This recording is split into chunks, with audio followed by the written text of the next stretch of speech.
What is going on, everybody? Thank you for joining me. Today we are going to be doing part one of a two-part video.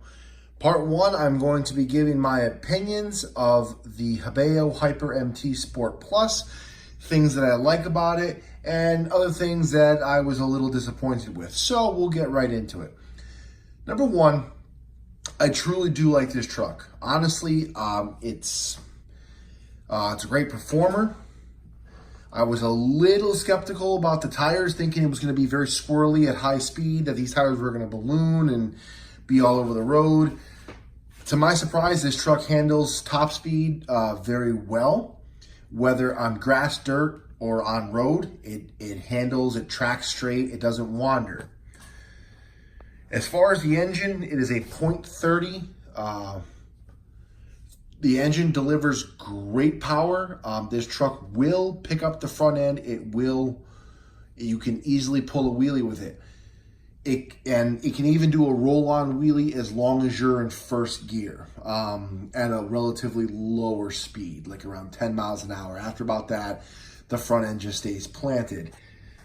The stock pipe that comes with the truck works very well with the engine.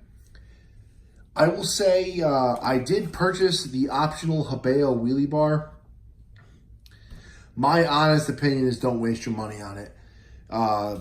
Once this truck gets to its point of it being on a wheelie, if you find its balance point, you can ride it for a little bit. The wheelie bar helps a little bit, but don't think you're gonna ride a wheelie down the road with that wheelie bar. Once you're on it, if you try to apply power to go, the truck will just roll over backwards. So enough about that. My first breakage on this truck was actually, I was a little disappointed by it. I was in my backyard. This was before it looked like this, and it was actually still very clean at this point. Long story short, I lost rear wheel drive, and my drive cup from my center shaft that goes to my rear differential split in two. Obviously, it's not split in two anymore. It's been replaced, but it's split in two. I honestly believe that it was a manufacturing defect because I ordered a couple more cups, and they're actually pretty beefy. At least these are. I don't know if these are an updated version, but they're I don't see how these would split the way it did, but it did, so what have you. Really quickly, I will just say, as far as part support, the easiest and fastest way to get parts for this truck is directly from Hobao's site. I've ordered a couple things just to have on hand, you know, diff cups, shafts, and things like that.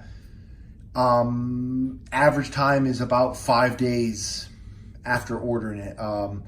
I've also got it as quickly as 3 days. So it's probably the best place to go and get the parts for the truck. Moving on. Durability, this truck can take a beating, but the one thing I broke was that center output shaft, which was a fluke.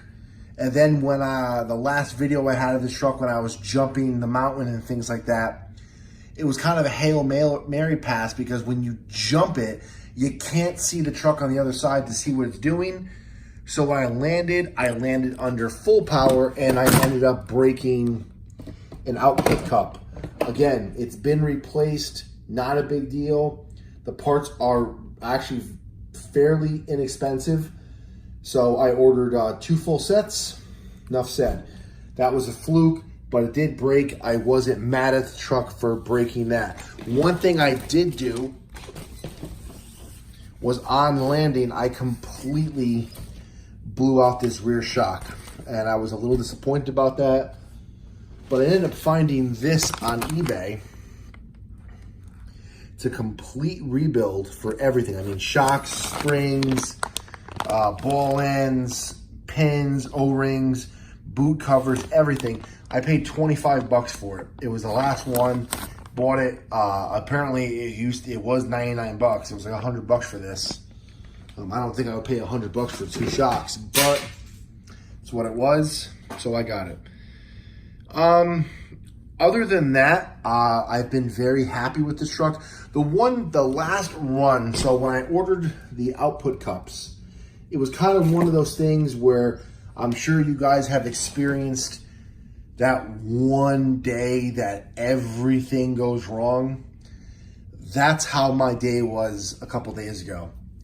So I put the new output cup in, take it out in the backyard, start having fun with it, start going crazy, wheelie after wheelie after wheelie, going really excessive.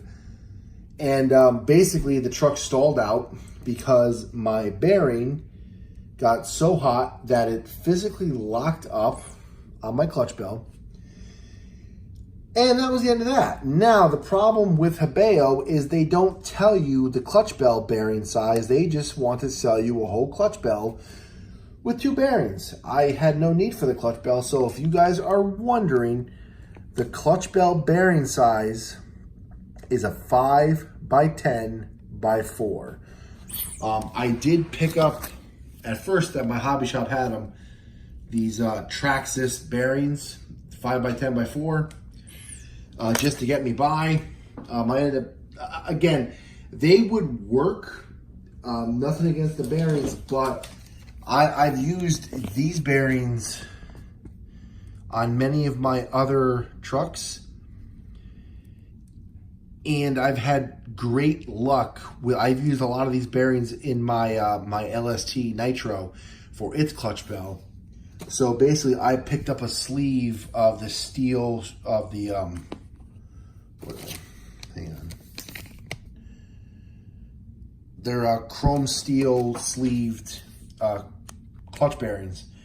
It was $5.99 for these bearings, so I picked up a sleeve. I have them installed. They do work very well, and so basically, excuse me, sorry. So I fixed that. That blew out. Pulled the engine out. Replaced the clutch bell bearings, went to start my truck because I was running in the backyard. It was running really good. Truck had the body on it.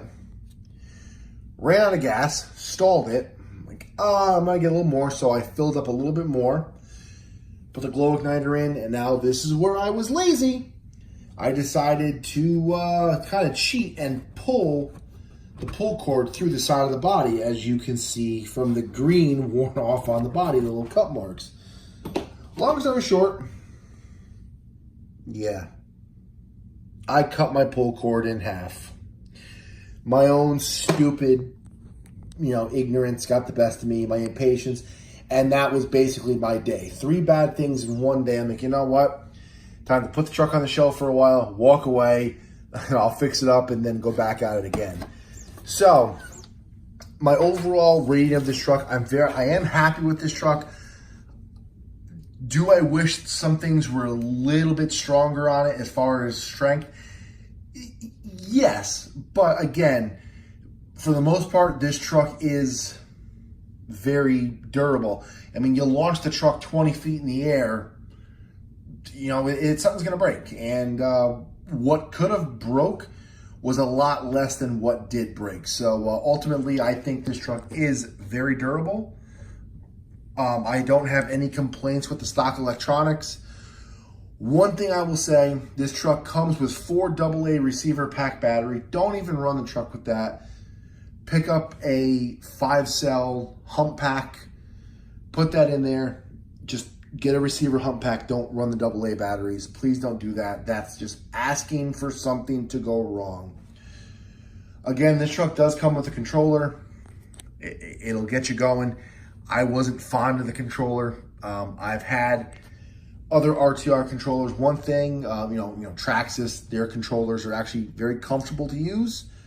This controller was not comfortable in the least bit. I could not even use it. So this truck is on my my Spectrum radio. It's on my DX4S, but that's just my personal preference. So the next video of this truck will be all running videos. I'm going to do speed runs on asphalt. I'm going to do speed runs on grass. Try to get some more on dirt. I'm going to get racing footage. I'm going to get a video of this truck running next to my brother's X-Max on his ATIS X-Max, so you guys can kind of get a speed idea of what this truck is traveling at, compare it like that. And that's about it. So I will see you guys in the next video. Next video will be running video of the Hobao Hyper MT Sport Plus. I am very happy with this truck. It's a great little basher, tremendous fun. It truly is a really, really fun truck. So with that said, I'll see you guys in the next video. Again, next video will be running video. Till then, later guys.